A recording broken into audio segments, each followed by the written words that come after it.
Amém. Saúdo a todos em nome de Jesus. Abramos as nossas Bíblias na segunda carta de Paulo aos Coríntios, capítulo 9. Segunda carta de Paulo aos Coríntios, capítulo 9, a partir do versículo de número 6. Nós estamos dando continuidade à série de estudos bíblicos acerca da contribuição cristã. Segunda carta de Paulo aos Coríntios, capítulo 9, a partir do versículo 6.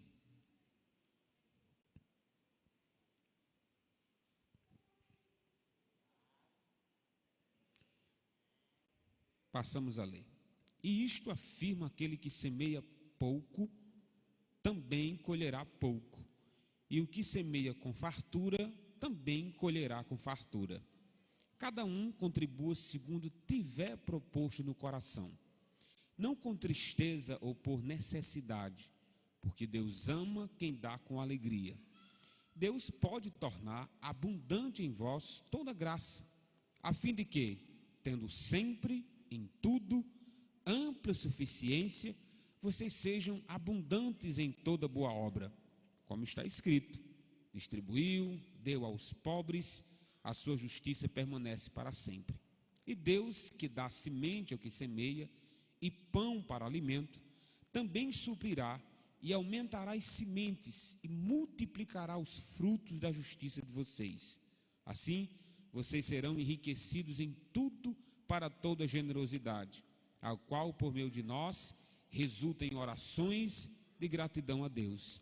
Porque o serviço dessa assistência não só supre a necessidade dos santos, mas também transborda em muitas orações de gratidão a Deus.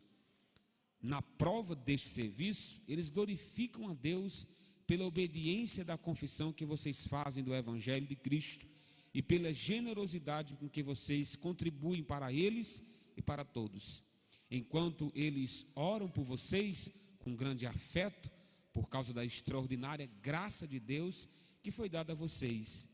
Graças a Deus pelo seu dom indescritível. Amém.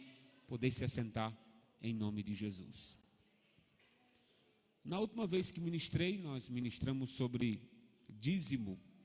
Usamos por base o livro de Malaquias, capítulo 3, entendendo que naquela passagem de Malaquias aplica-se a nós justamente porque Jesus Cristo orientou que assim fizéssemos. Em Mateus 23, 23, ele disse aos fariseus que eles deviam entregar os dízimos, mas sem esquecer da fé, da misericórdia e do amor. E agora vamos falar sobre os princípios da palavra de Deus em relação à oferta. Eu comecei na quinta-feira passada usando uma ilustração, hoje eu quero começar também usando uma ilustração sobre a oferta, com uma história que eu ouvi. Certa feita, um agricultor que servia ao seu rei, ele colheu uma grande cenoura, uma cenoura enorme, bonita. Ele pegou essa cenoura muito alegre, esse agricultor, chegou para o seu rei e disse: olha, rei, essa cenoura foi a maior que eu já colhi, e sem dúvida será a maior que eu já colhi. Eu nunca vou colher algo assim. Eu quero entregar ao Senhor como prova do meu respeito e de meu amor pelo Senhor. O rei ficou feliz, grato por aquele presente tão simples, uma cenoura. Recebeu a cenoura. Quando o agricultor ia saindo da presença do rei, o rei disse: só um momento, ao lado da terra que você planta é minha, não é? O agricultor disse: é sua. Pois pronto, o rei disse: a partir de hoje, aquela terra vizinha sua será sua também, para que você possa plantar muito mais cenouras.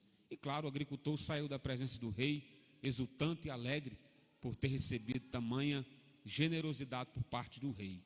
Nesse cenário, um dos súditos do rei presenciou tudo aquilo.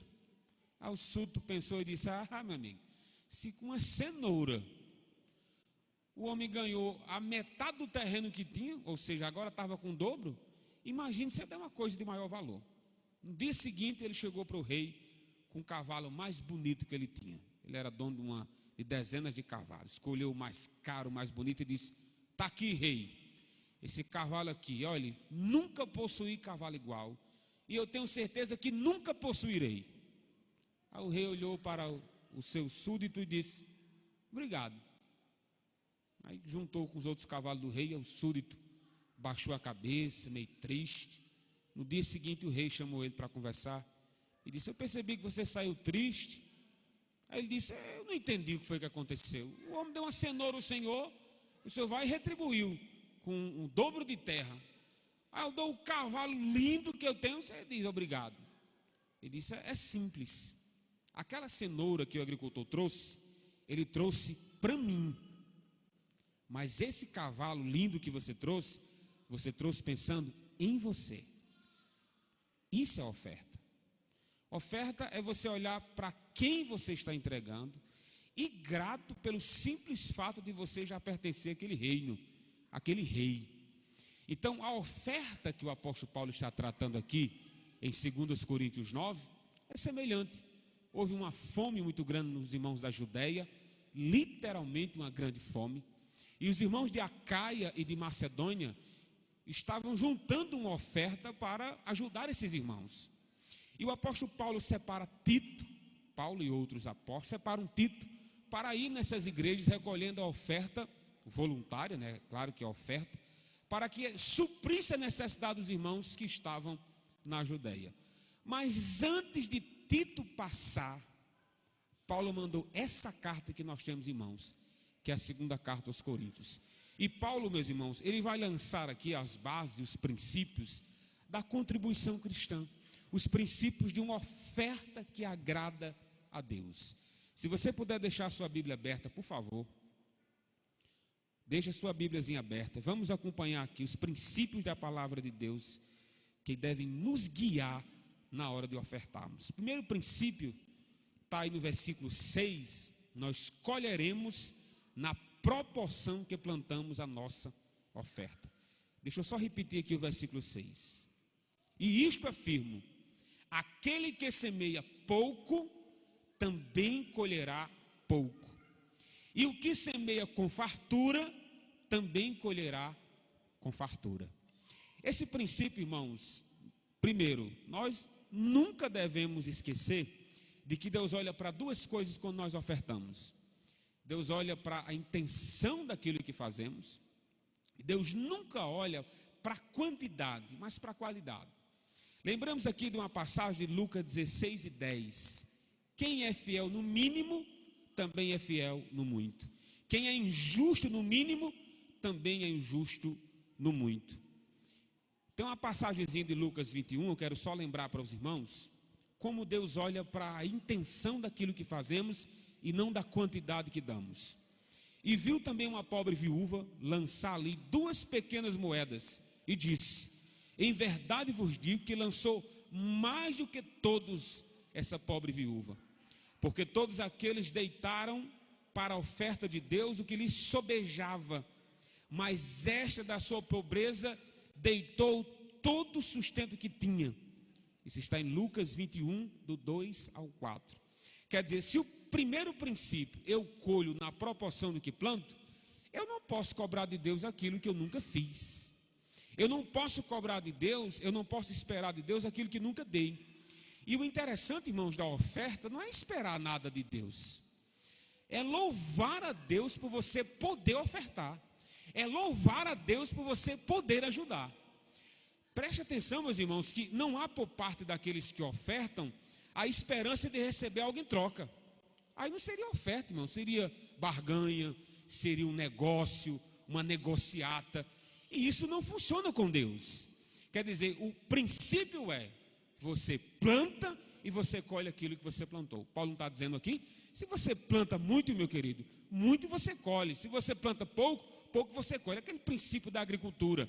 Como é que se aplica isso à oferta, Paulo? Aí Paulo está dizendo: meu querido, é justamente com a intenção daquilo que você faz. É possível que você traga a abundância e os homens possam ficar maravilhados com a abundância, mas Deus não. Mas Deus não.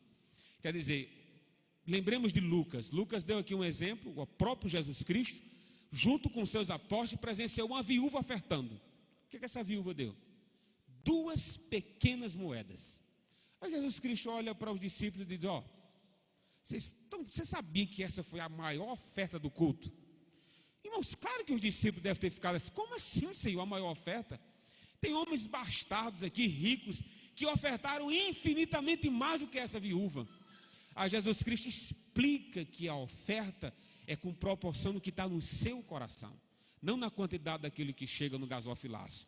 Jesus Cristo diz: essa viúva deu o que estava precisando. Ela não deu daquilo que estava sobrando, como os demais fizeram. Ela olhou para a sua condição, viu que seria uma oferta de sacrifício, mas fez com amor. Glória a Deus. Quer dizer, veja como deve ser guiado o coração daquele que oferta.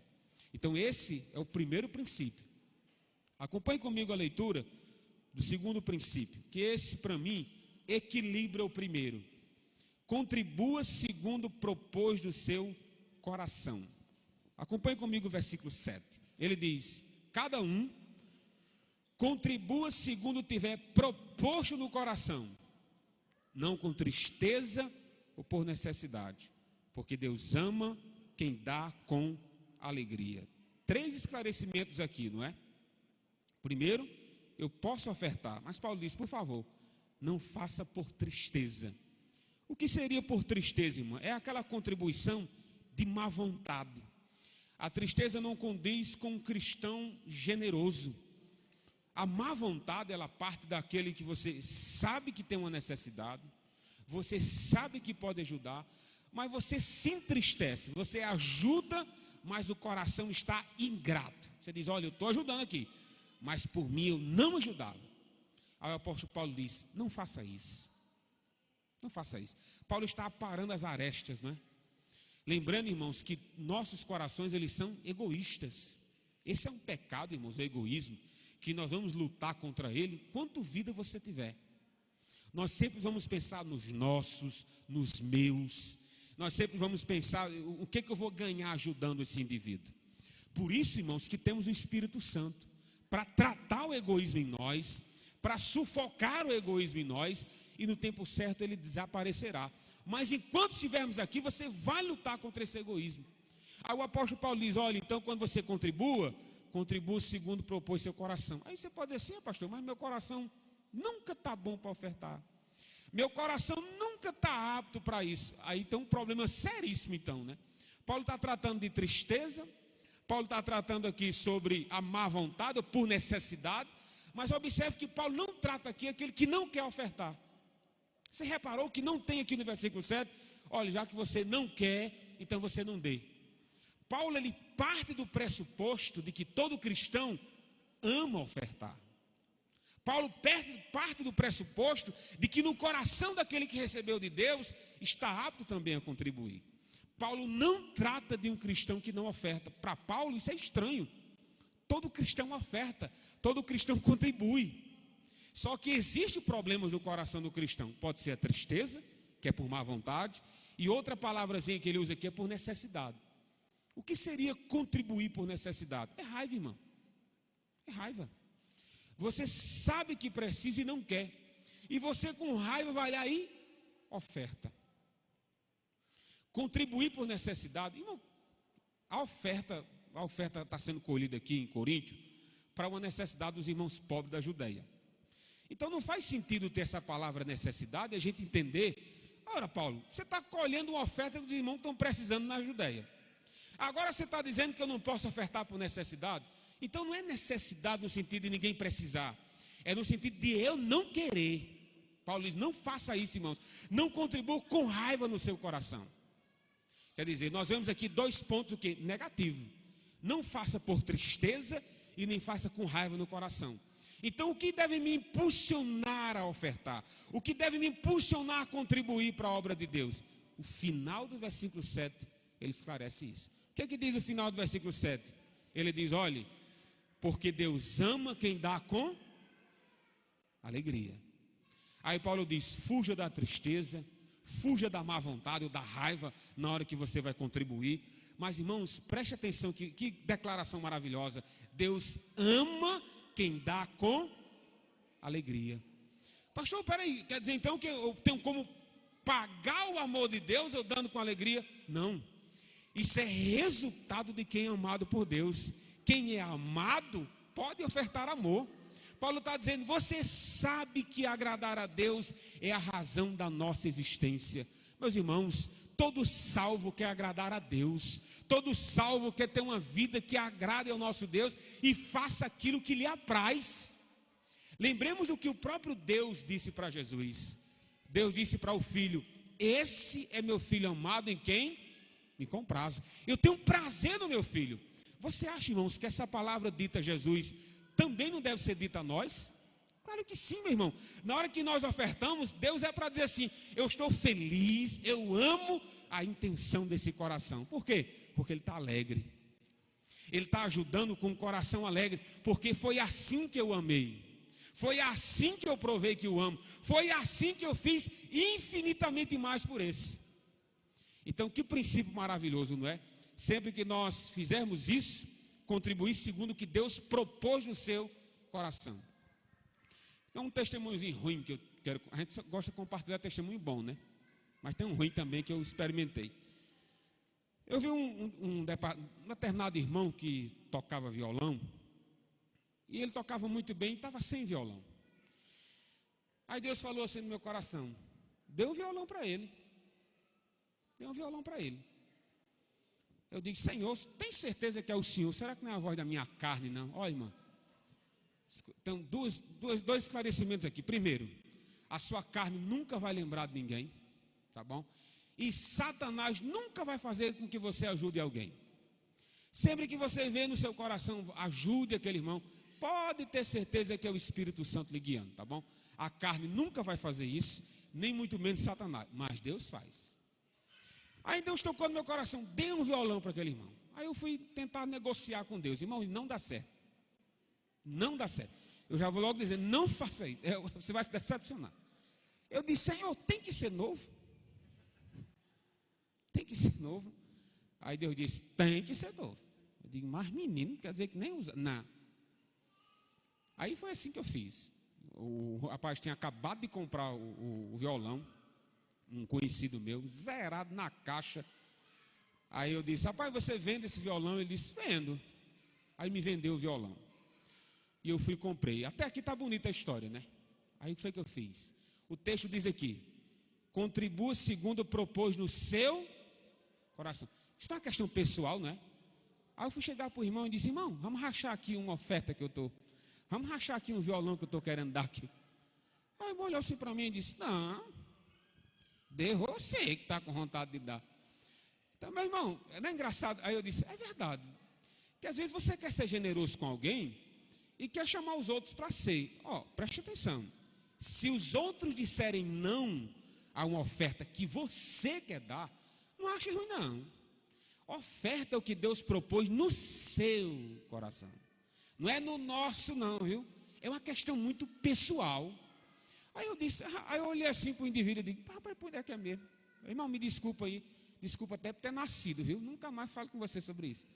Aí dei o violão ao indivíduo e disse assim, Senhor, que as próximas vezes que o Senhor falar, perdoe a minha incredulidade, perdoe a minha pouca fé.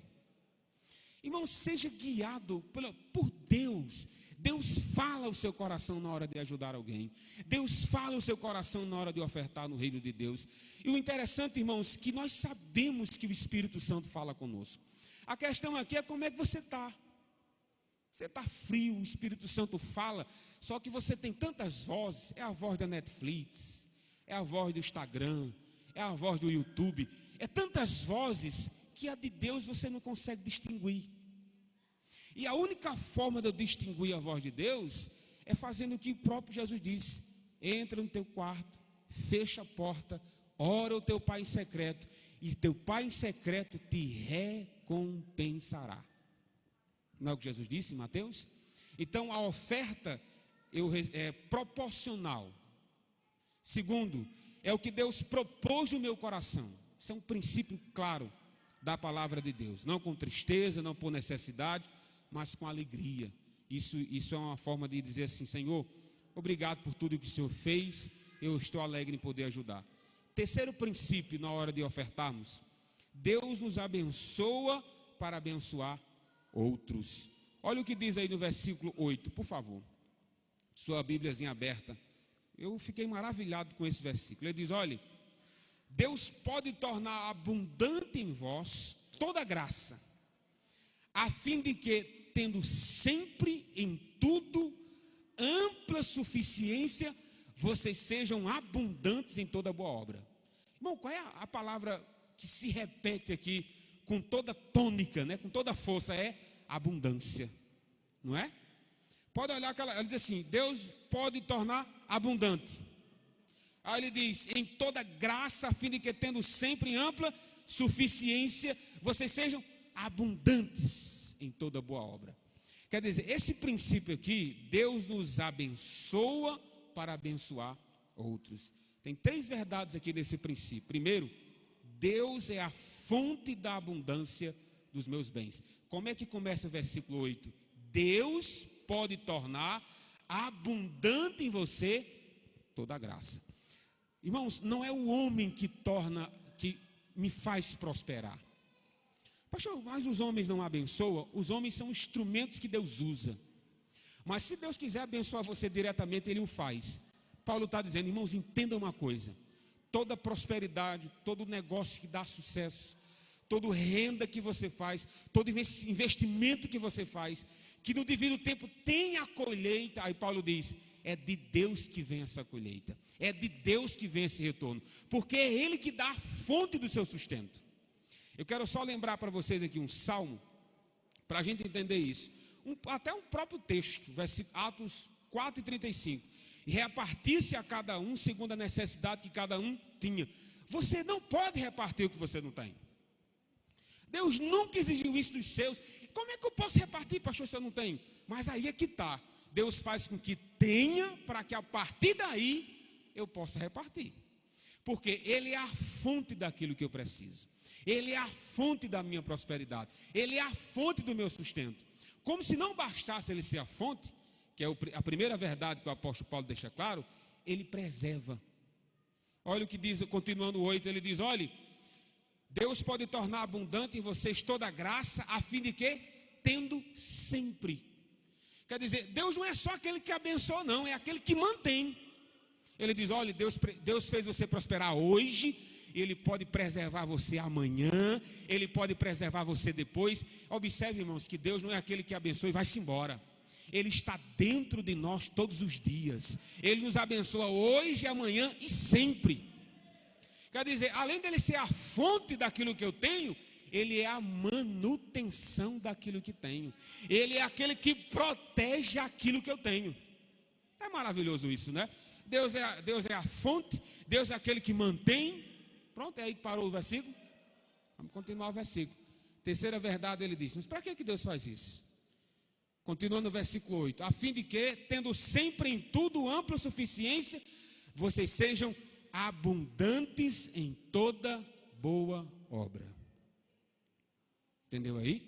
Deus é a fonte da minha prosperidade, da nossa. Deus preserva a minha prosperidade. Para quê? Aí ele diz: para que vocês sejam abundantes em toda boa obra. Quanto mais se tem, mais você deve ajudar. Se eu entender que aquilo que eu tenho é de Deus, eu tenho que entender que aquilo que eu tenho, Deus exige que eu também, com mais excelência, com mais esforço, com mais esmero, com mais dedicação, eu contribua. Irmãos, Deus não cobra aquilo que Ele nunca lhe deu. Não se preocupa não, tá? Nosso pastor Davi ganhou, Deus disse que ia dar um carro ao nosso pastor e deu. Alguém pode estar dizendo assim: ô pastor, eu estou andando de bicicleta, será que Deus vai me mandar dar um carro para o presbítero Irani? Mas pelo amor de Deus, Deus mandar você, vai vender a sua bicicleta, não vai comprar nem um carro de papelão, né? Calma. A abundância daquilo que você tem vai ser proporcional à abundância dos bens que você pode fazer. Não é o que diz o texto? O texto diz: eu possa abundar em toda boa obra. Eu posso ajudar você orando, eu posso ajudar evangelizando, eu posso ajudar com oferta melhor, eu posso ajudar com mais frequência, de acordo com a abundância daquilo que Deus me deu. Que é isso, irmãos? Isso é um princípio, irmãos. Deus me abençoa para abençoar outros. Se eu tenho pouco, ajudo com o pouco que tenho. Se tenho muito, ajudo com o muito que Deus me deu. Isso é um princípio claro da palavra de Deus. E ele termina o versículo 9 dizendo: como está escrito, distribuiu, deu aos pobres, a sua justiça permanece para sempre. Deus sabe que aquilo que você faz para Deus é um ato de justiça. Deus sabe. Deus sabe que aquilo que chega à casa de Deus, Deus sabe que a sua intenção é agradar a Deus. Glória a Deus por isso, né? O homem pode não saber, mas Deus sabe. Então, recapitulando os princípios que eu compartilhei. Primeiro princípio é: colheremos na proporção que plantamos. Segundo princípio: contribua segundo propôs o seu coração.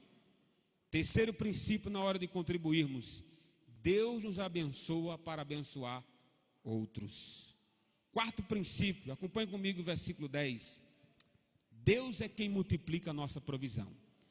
Deus preserva aquilo que tem, mas Deus também pode fazer multiplicar. Acompanhe comigo aí o versículo 10, por favor. Ele diz aí: e Deus que dá semente ao que semeia, e pão para alimento, também suprirá e aumentará as sementeiras. Final do versículo 10: e multiplicará os frutos da sua justiça. Não é bonito esse versículo, não é? Eu quero só ler para vocês aqui um salmo, Salmo 104, versículo 27 a 29. Olha que salmo bonito. Salmo 104, 27 e 29.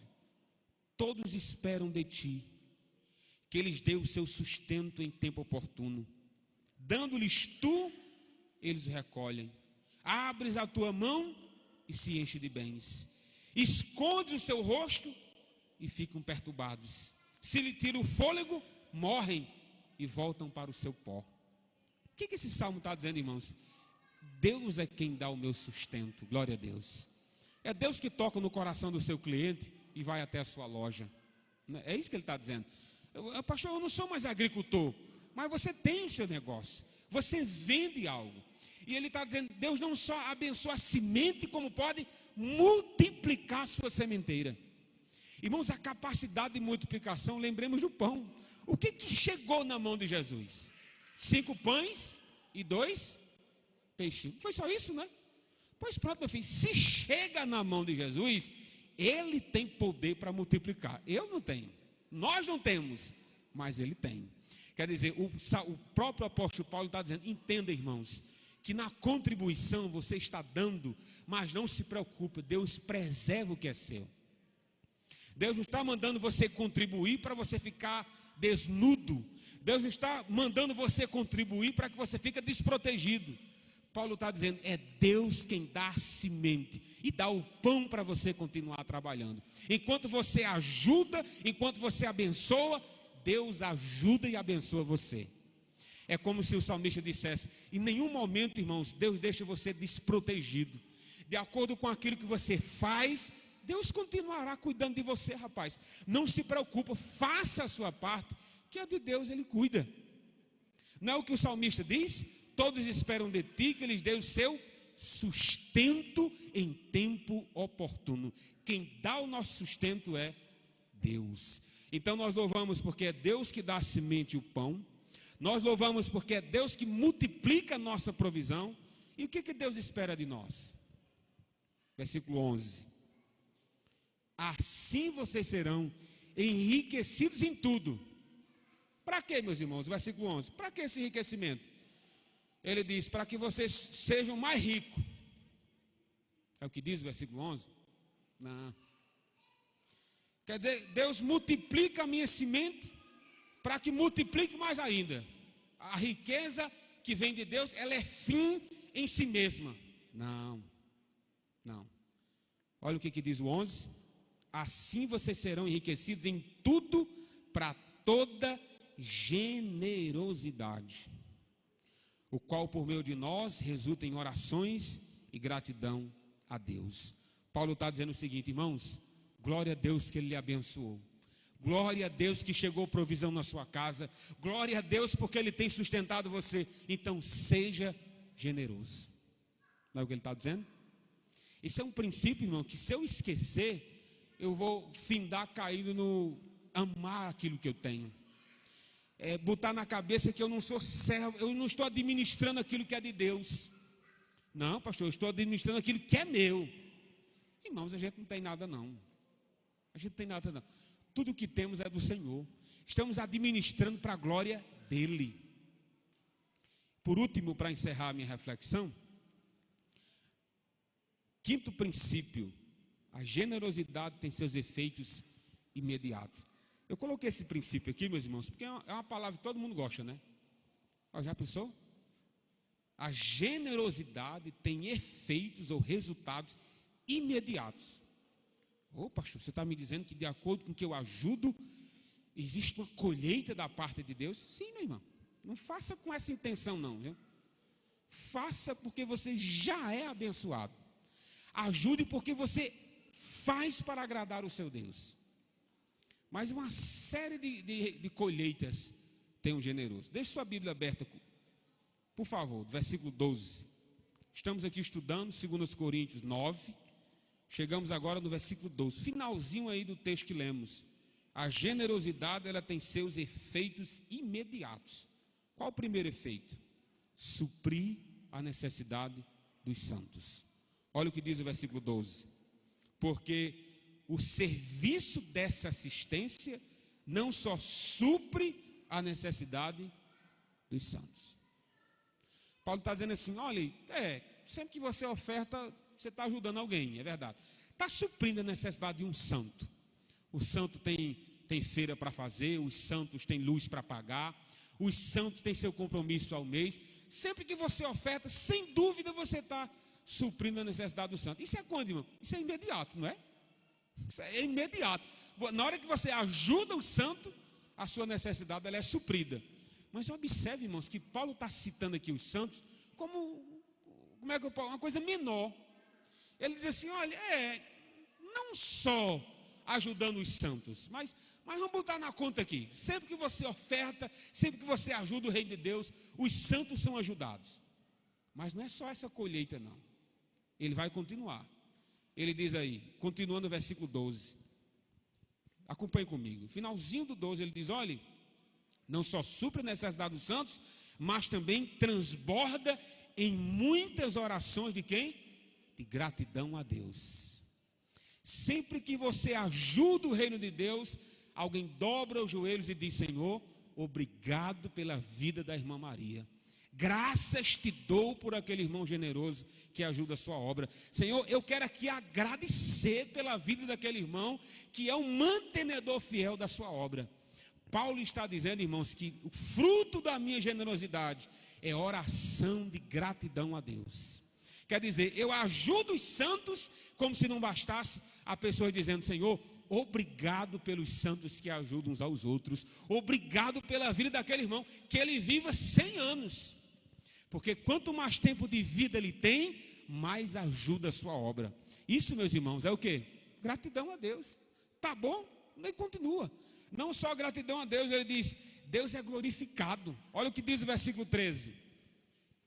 São os efeitos imediatos, irmão, da nossa generosidade. Ele diz, versículo 13, na prova desse serviço, eles fazem o quê?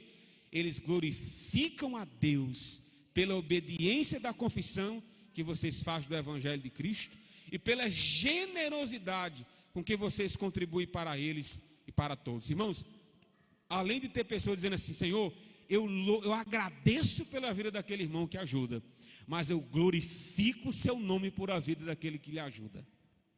Quer dizer, como se não bastasse gratidão, aí Paulo diz, ainda dão glória a Deus. Só glória a Deus por aquele irmão que tem ajudado. Glória a Deus por aquele irmão que é um alvo da sua generosidade, Senhor. Irmãos, isso são frutos imediatos. Ajudar os santos, gratidão a Deus, glorificação a Deus como fruto da nossa generosidade. E ainda continua. Versículo 14. Penúltimo versículo. Como se não bastasse dar glória a Deus. Olha o que eles fazem por vocês que são generosos. Ele diz: enquanto eles oram por vocês, com grande afeto.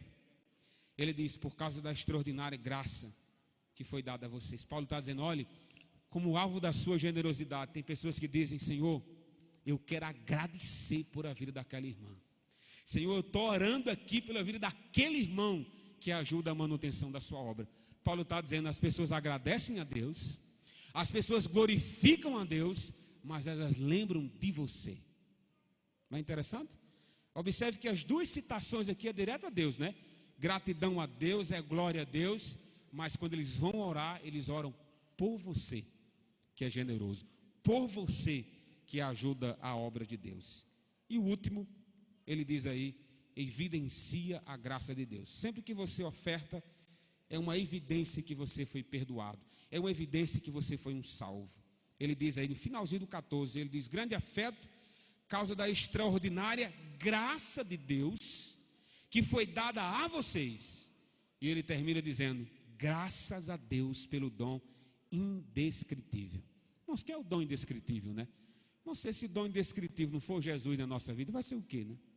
Indescritível é um dom indizível, é um dom que não se pode medir, não se pode explicar. Irmãos, esse dom é o próprio Jesus Cristo em nós. Glória a Deus. É o próprio Jesus em nossas vidas quando ofertarmos. Tudo isso são princípios. E eu encerro com aplicações práticas para nós. Primeira aplicação prática: toda contribuição deve vir de um coração que queira agradar a Deus. Nada menos que isso. Porque se não for para agradar a Deus, vai ser para agradar a quem? Segunda aplicação prática para nós: a contribuição cristã, ela não visa empobrecer você para enriquecer outros. Ela visa contribuir segundo Deus orienta o seu coração. Oferta é isso. É algo entre você e Deus. Ninguém pode estipular uma oferta ao seu coração. Os falsos mestres, os falsos pastores, eles fazem isso todos os dias na televisão. É uma oferta especial de 100, é uma oferta especial de 1000, é uma oferta especial de 600. Oferta não é assim. É segundo Deus propôs no seu coração. E eu concluo dizendo o seguinte: você sente o amor de Deus ao contribuir? Você acha certo administrar o que Deus lhe deu e deixar a obra dele de fora? Quer dizer, Deus lhe deu tudo o que você tem, mas na hora de retornar a obra de Deus, nada retorna. O que eu peço a Deus é que o meu coração seja alvo dessa generosidade bíblica, que a minha vida seja alvo de uma oferta agradável a Deus, e a de vocês também. Essa é a minha oração. Que Deus aplique essa palavra no coração dos irmãos, em nome de Jesus.